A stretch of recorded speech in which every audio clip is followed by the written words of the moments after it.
প্ৰতিদিন টাইমৰ মুখ্য সম্পাদক নিতুমণি শইকীয়ালৈ 2024 বৰ্ষৰ সম্প্ৰীতি বঁটা স্বেচ্ছাসেৱী সংগঠন সম্প্ৰীতিৰ উদ্যোগত মেৰাপানীত বিশাল সাংস্কৃতিক সমাৰোহ অনুষ্ঠিত হয়। যোৱা 7 আৰু 8 এপ্ৰিলত দুদিনীয়াকৈ আয়োজিত হয় বৰ্ণাঢ্য কাৰ্যসূচী। মঙলবাৰে প্ৰতিদিন টাইমৰ মুখ্য সম্পাদকগৰাকীক প্ৰদান কৰা হয় সম্প্ৰীতি বঁটা 2024 সংবাদ মাধ্যম আৰু সমাজ জীৱনলৈ আগবঢ়োৱা অৱদানৰ স্বীকৃতি হিচাপে আগবঢ়োৱা হয় এই বঁটা।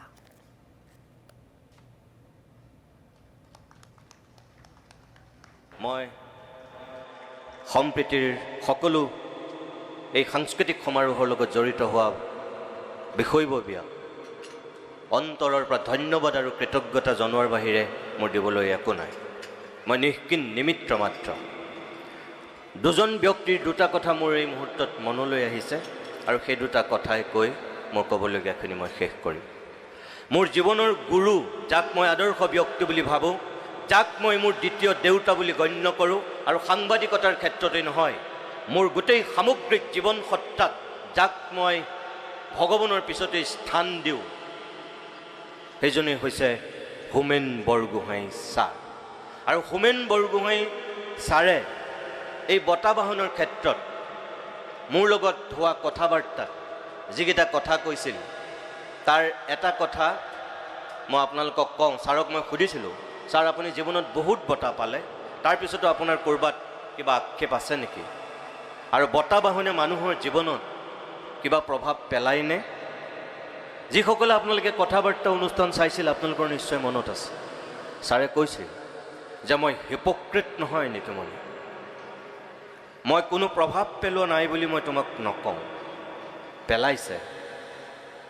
আৰু মই ভাবোঁ যিসকলে বঁটা বাহন সন্মানে জীৱনত কোনো প্ৰভাৱ নেপেলাই বুলি কয়, সেইবিলাক মানুহে মিছা কথা কয়। মোৰ এই মুহূৰ্তত ছাৰলৈ মনত পৰিছে এই কাৰণেই যে আপোনালোকৰ এই বঁটাটো দিয়াৰ আগে আগে ডক্টৰ দেৱজিৎ ফুকন ডাঙৰীয়াই কৈছিল যে মই জীৱনত বহুত চাগৈ বঁটা পাইছোঁ, এই বঁটাটোৰ গুৰুত্ব ইমান মোৰ জীৱনত নহ'বও পাৰে।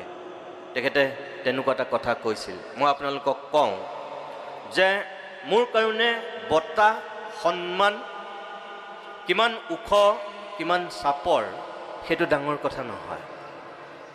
এই যে আপোনালোক ইয়াৰ মানুহখিনি এনেকৈ গোট খাইছে, এই যে এখন সাংস্কৃতিক সমাৰোহ পাতিছে, আৰু সাংস্কৃতিক সমাৰোহ পাতি একো নজনাকৈয়ে আপোনালোকে দূৰৰ পৰাই টেলিভিশ্যনত দেখাই এজন মানুহক এই বঁটাটোৰ কাৰণে নিৰ্বাচিত কৰিছে আৰু মোক ইয়ালৈ আমন্ত্ৰণ কৰিছে। ৱাহিদুৰে কৈছে যে মোৰ ওচৰত যেতিয়া চিঠিখন দিবলৈ গৈছিল, মই তেওঁক কৈছিলোঁ ইমান টকা পইচা খৰচ কৰি, সময় খৰচ কৰি অহাৰ যুক্তি ক'ত? মোক হোৱাটছআপত মাতিলেও হ'লহেঁতেন, চিঠিখন দিয়া হ'লেও হ'লহেঁতেন।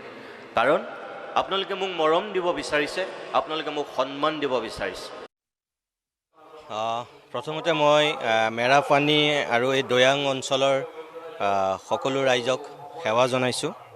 আৰু ইয়াত যি দুদিনীয়াকৈ সম্প্ৰীতি সাংস্কৃতিক সমাৰোহ অনুষ্ঠিত হৈছিল, সেই সমাৰোহতেই আমাক সম্প্ৰীতি বঁটা তেখেতসকলে প্ৰদান কৰিছে। মই যোগ্য নহয় বঁটা বাহনৰ কাৰণে, তথাপিও তেখেতসকলে যিখিনি আস্থা আৰু বিশ্বাস পোষণ কৰি সম্প্ৰীতি বঁটাটো আমাৰ শিৰত তুলি দিছে, মই শ্ৰদ্ধাৰে গ্ৰহণ কৰিছোঁ। আৰু আচলতে এইটো মোৰ একক কোনো সন্মান নহয়। মই ভাবোঁ যে আমাৰ প্ৰতিদিন গোষ্ঠীৰ প্ৰত্যেকগৰাকী সংবাদকৰ্মীৰ ইয়াত অৱদান আছে। আৰু মই বঁটাটো আচলতে আমাৰ চেনেলৰ প্ৰতিগৰাকী মোৰ সহকৰ্মীৰ নামত মই গ্ৰহণ কৰিছোঁ। আৰু দ্বিতীয়তে মেৰাপানী আৰু এই দৈয়াং অঞ্চলৰ বিশেষকৈ সাংস্কৃতিক সমাৰোহৰ লগত জড়িত হোৱা বিষয়ববীয়াৰ পৰা আৰম্ভ কৰি সকলো সুধী সমাজক মই এইটোৱেই ক'ম যে তেখেতসকলে যি আস্থা আৰু বিশ্বাস ৰাখি আমাক এই বঁটা ভাগি দিছে, মই জীৱনৰ অন্তিমটো সময়লৈকে তেখেতসকলৰ এই আস্থা আৰু বিশ্বাসৰ মূল্য দিবলৈ চেষ্টা কৰিম।